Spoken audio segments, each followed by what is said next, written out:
Nous avons commencé avec l'évangile selon Matthieu. Nous avons commencé mardi. Le pasteur principal a fait donc l'introduction et nous avons poursuivi vendredi. Et aujourd'hui, nous allons donc faire une synthèse des deux premiers chapitres qui ont été l'objet de notre réflexion pendant cette semaine.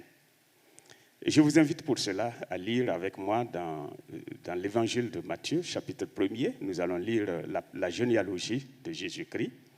Et puis, nous allons ensuite nous référer à un autre texte pour l'application. Généalogie de Jésus-Christ, fils de David, fils d'Abraham. Abraham engendra Isaac, Isaac engendra Jacob, Jacob engendra Judas et ses frères. Judas engendra de Tamar, Pharès et Zara. Pharès engendra Esrom, Esrom engendra Aram, Aram engendra Aminadab, Aminadab engendra Naasson, Naasson engendra Salmon, Salmon engendra Boaz de Ruth de Rahab, Boaz engendra Obed de Ruth, Obed engendra Isaïe, Isaïe engendra David, le roi David engendra Salomon de la femme d'Uri, Salomon engendra Roboam, Roboam engendra Abia, Abia engendra Asa, et Asa engendra Josaphat, Josaphat engendra Zoram, Zoram engendra Osias, Osias engendra Joatam, Joatam engendra Akaz, Akaz engendra Ézéchias, Ézéchias engendra Manassé, Manassé engendra Amon, Amon engendra Josias, Josias engendra Jéconia et ses frères au temps de la déportation à Babylone. Après la déportation à Babylone, Jéconias engendra Salatiel, Salatiel engendra Zorobabel, Zorobabel engendra Abiud, Abiud engendra Eliakim, Eliakim engendra Azor, Azor engendra Sadok, Sadok engendra Atim, Atim engendra Eliud, Eliud engendra Éléazar, Éléazar engendra Matan, Matan engendra Jacob, Jacob engendra Joseph, l'époux de Marie, de laquelle est né Jésus qui est appelé Christ. Il y a donc en tout 14 générations depuis Abraham jusqu'à David, 14 générations depuis David jusqu'à la déportation à Babylone et 14 générations depuis la déportation à Babylone jusqu'au Christ. Amen.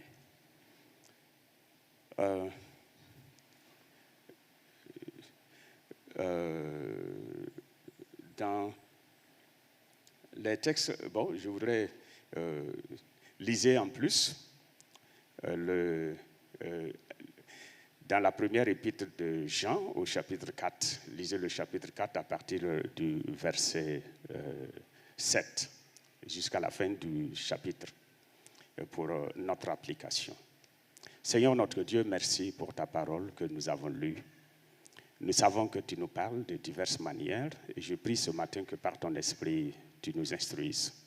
Aide-nous afin que nous soyons instruits de toi, mais donne-nous la volonté de mettre en pratique ta parole. Merci au nom de Jésus, ton Fils bien-aimé, notre Sauveur. Amen. Amen. Pendant donc cette semaine, nous avons considéré l'évangile selon Matthieu.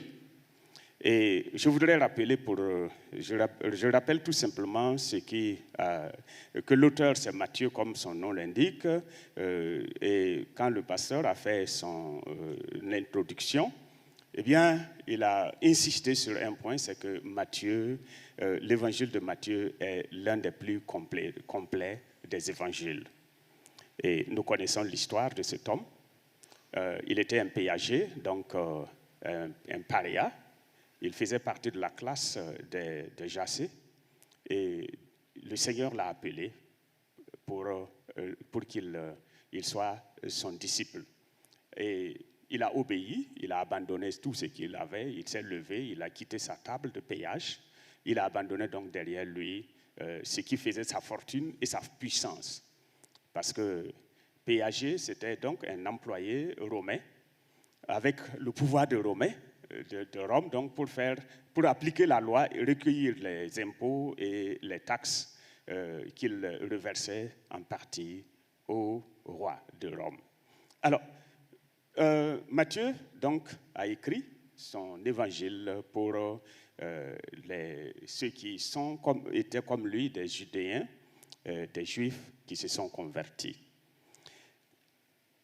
Nous avons regardé mardi à la généalogie au premier chapitre et au deuxième chapitre de Matthieu, et nous avons considéré l'importance de la généalogie dans l'esprit et dans la pensée juive. La généalogie est fondamentale parce qu'il faut, un juif doit être capable de dire « je suis fils de, lui-même fils de, lui-même fils de », jusqu'au moins à la 4e génération pour authentifier son appartenance à sa famille. Manquer de le faire, en fait, éloigne, fait de nous un paria. Et je me rappelle que dans le livre d'Esdras, eh bien, des sacrificateurs même ont été proscrits, ont été mis à l'écart du sacerdoce parce qu'ils n'ont pas pu présenter leur arbre généalogique. Et c'est impossible donc pour un juif de dire qu'il est juif s'il ne peut pas présenter, il ne peut pas dire de qui il descend. Alors, nous avons donc rapidement considéré la généalogie et nous avons dit pourquoi il fallait cette généalogie. D'abord parce qu'elle permet de situer le Seigneur Jésus-Christ et de le rattacher aux différentes promesses qui avaient été faites. C'est à commencer par la promesse que Dieu a faite à Adam et à Ève dans le jardin d'Éden, Genèse chapitre 3. Il est dit, eh bien, la postérité de la femme t'écrasera la tête et tu lui blesseras le talon. Donc, Jésus, la généalogie permet de rattacher Jésus à cela, à cet enfant, à cette postérité de la femme qui sera vainqueur du diable. Deuxième élément, eh bien, les promesses faites à Abraham. Et vous vous rappelez que dans Genèse chapitre 12, Abraham a reçu la promesse de Dieu, et son nom sera grand, Dieu va multiplier sa postérité, etc., etc. Et il dit que toutes les nations de la terre seront bénies dans et par ta postérité. Donc, et cette postérité, bien sûr, je l'ai dit mardi, en fait, depuis Abraham jusqu'à la venue du Messie, de Jésus-Christ, eh bien, on ne peut pas dire que les Juifs aient été une bénédiction particulière pour toutes les nations. Ils ont été une bénédiction pour eux-mêmes, mais pas pour toutes les nations. Mais lorsque Jésus est venu, eh bien, il a été une bénédiction et il demeure une bénédiction pour le monde entier. Il fallait donc, c'est cette généalogie qui nous permet de rattacher Jésus à cette promesse faite à Abraham. Et la promesse faite à David, d'abord à Juda, que nous trouvons dans Genèse chapitre 49, lorsque Jacob va prononcer ses bénédictions prophétiques, eh bien, il dit à Juda, et la royauté, en quelque sorte, ne s'éloignera jamais de ta maison. Et il ajoute, eh bien, il y aura quelqu'un qui va régner éternellement, et il dit que jusqu'à ce que vienne le Shiloh. Donc, en remontant, cette généalogie nous permet de voir, de rattacher Jésus-Christ, le Fils de Dieu, à cette promesse. Et David, puisqu'il est dit au verset 1, il est fils d'Abraham, il est fils de David, fils d'Abraham. Fils de David. Dieu avait promis effectivement à David dans 2 Samuel chapitre 7, il lui a promis une postérité qui règne éternellement. Et nous savons tous que David est mort, ses enfants sont morts, etc., etc., et Israël n'a pas de roi actuellement. Mais Christ est venu et il règne sur les promesses qui ont été faites à David. Il est descendant de David. Et le dernier, ce sera donc, il est dit que pour lui, il viendra parce que Dieu a promis et il est venu. Et Joseph, nous avons considéré rapidement les deux personnages importants. Marie, bien sûr, que nous connaissons très bien, dont l'histoire est racontée, chantée, et puis mimée. Enfin, mais nous avons aussi regardé la personne de Joseph, qui est un personnage souvent oublié, parce que, bon, c'est aussi comme ça. Il y a des gens qui sont toujours mis dans la lumière, qui sont grands, qui sont visibles, mais il y a aussi des personnes qui sont dans l'œuvre de Dieu qui sont très discrètes, qu'on ne voit pas. Et Joseph fait partie de ces personnes. Par contre, Joseph est le lien, c'est lui qui a fait le lien, la jonction entre Christ et les promesses dont nous venons de mentionner. C'est lui, c'est Joseph, puisqu'il est dit, Joseph, quand vous lisez plus tard dans le texte, il est dit, la Vierge a été, Marie a été fiancée à un homme de la tribu de David, etc., etc. Donc, n'eût été Joseph, Jésus n'aurait pas de lien avec la tribu, enfin la famille de David. Donc, Joseph est le lien entre Jésus-Christ et la tribu de Juda et la famille de David, donc jusqu'aux promesses. Alors, Joseph donc est un homme effacé, mais dont la vie devrait nous inspirer. Regardez comment cet homme, il a préparé son mariage, il était fiancé à une vierge, et comme c'était exigé à l'époque, et même aujourd'hui, parce qu'il ne faut pas qu'on pense que Dieu a changé, même aujourd'hui c'est comme ça. Alors, mais il est dit que Joseph, Dieu, l'ange de l'Éternel va parler à Joseph et puis il dit, et puis il change tous ses projets sont tombés, il les met de côté pour suivre le plan de Dieu. Combien d'entre nous sont prêts à faire ça? Généralement, nous formons des projets et puis on va dire à Dieu, écoute, voilà mon projet, débrouille-toi pour que j'y arrive. Et on force la main de Dieu pour qu'il vienne en association. Mais il n'a pas été là au départ, on ne l'a pas consulté au départ, on n'a pas tenu compte de sa volonté au départ. Et on arrive à mi-chemin et puis on dit maintenant là, c'est le moment pour toi de venir. Mais ce n'est pas ce que Joseph a fait. Il a donc accepté tout simplement que Dieu intervienne, que Dieu en fait chamboule, que Dieu anéantisse carrément tous ses projets. Et il accepte. Quand Dieu dit quelque chose, il obéit. Et à cause de son obéissance et de sa soumission à Dieu, eh bien Dieu va l'utiliser pour une mission spécifique, celle d'abord de protéger Marie, parce que, vous savez, si Joseph ne l'avait pas prise dans sa maison, vous imaginez ce que les gens vont dire? Eh bien, Marie, c'est celle-là, oh, qu'est-ce qui se passe? Qu'est-ce qui lui est arrivé? D'où vient cette grossesse? Marie allait être la risée de tout le monde. Mais Joseph, en prenant sa fiancée enceinte dans sa maison, eh bien, l'a couverte, l'a protégée des railleries, des moqueries de la population.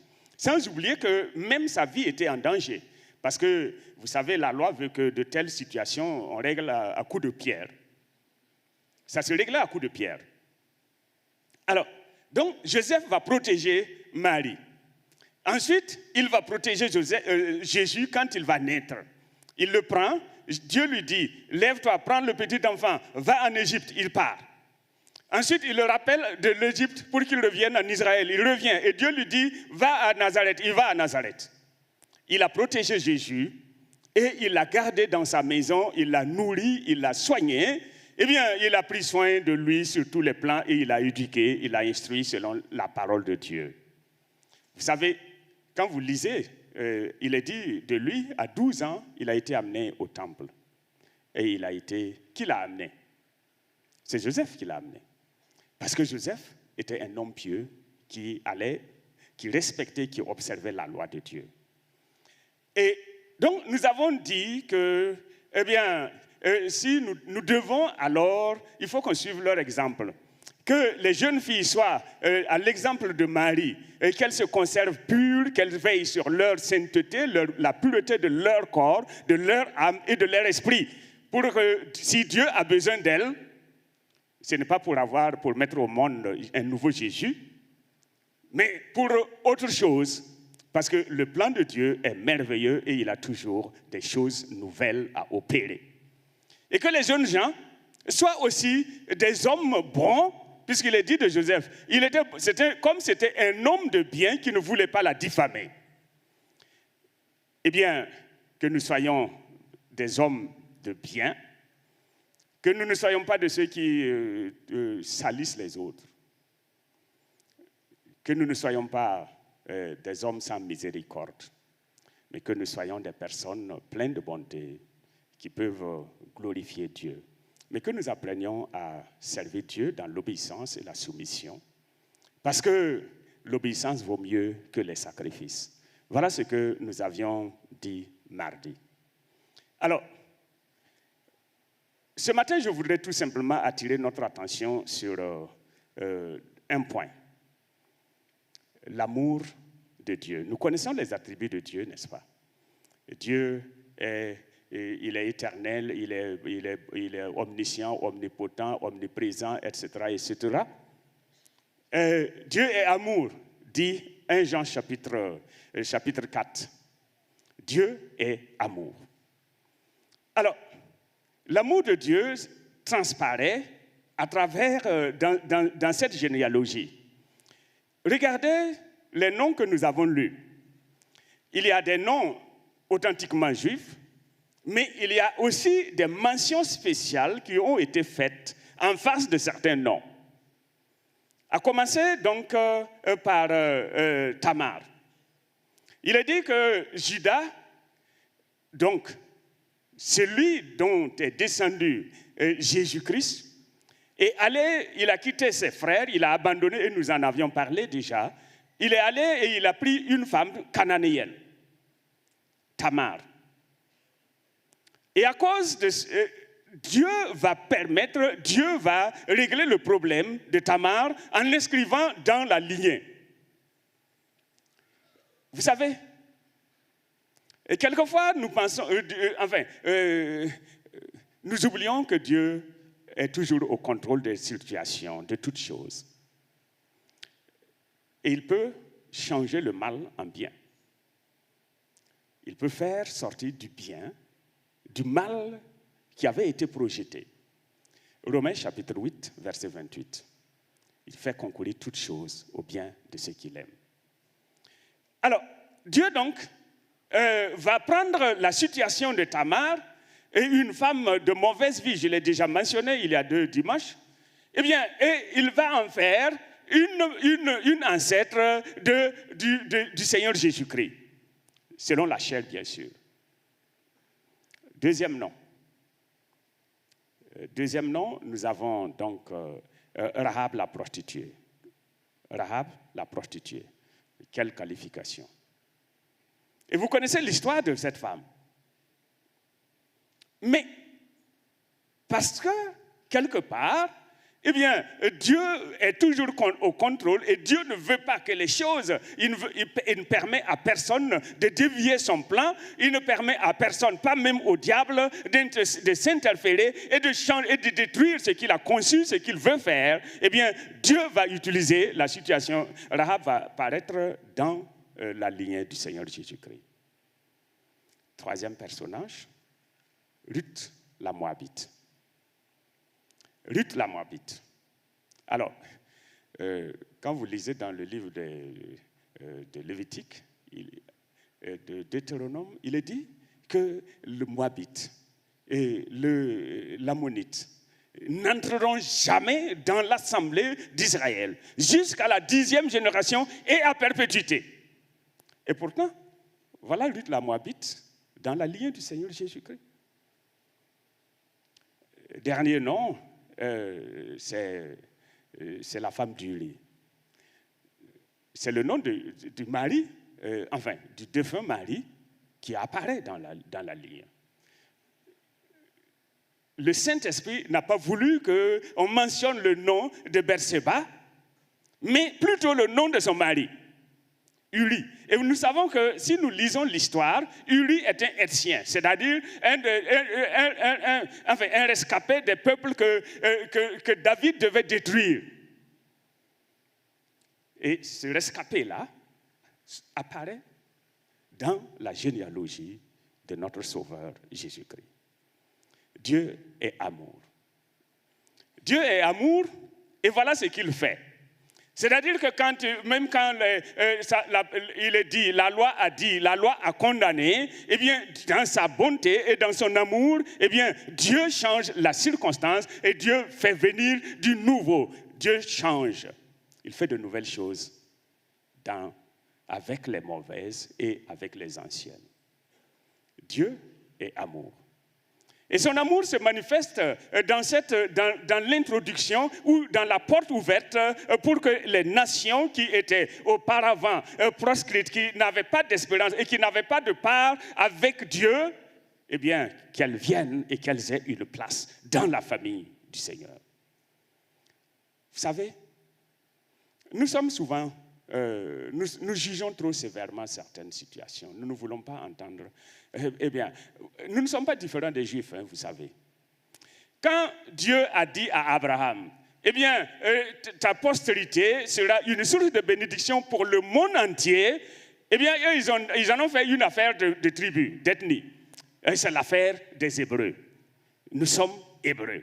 Et c'est à nous qu'appartiennent les lois, eh bien, les prophéties, etc., les promesses. Ils en ont fait une affaire privée. Ils ont oublié les autres nations.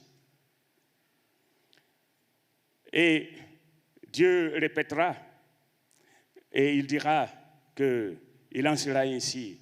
La promesse que Dieu a faite ne concernait pas exclusivement Israël, mais elle s'étend à toutes les nations de la terre. Et Dieu, dans son amour, va contrôler la situation, diriger les choses de sorte que sa promesse nous soit profitable, que nous puissions jouir de cette promesse. Et c'est pour cela que vous et moi, nous sommes là. Et que nos noms sont inscrits dans le livre de vie. Et nous sommes des enfants de Dieu. Et nous attendons le retour du Seigneur. Et Dieu nous appelle des enfants, ses enfants, des fils et des filles. Pourvu que, eh bien, nous soyons aussi, que nous acceptions de nous séparer, mais aussi que nous soyons prêts à partager cet amour. Vous savez, c'est notre mission. Et dans l'épître de Jean, il est dit que Dieu est amour. Et que nous devons aussi nous aimer les uns les autres. C'est là le lien avec notre thème de l'année. Que Dieu vous bénisse.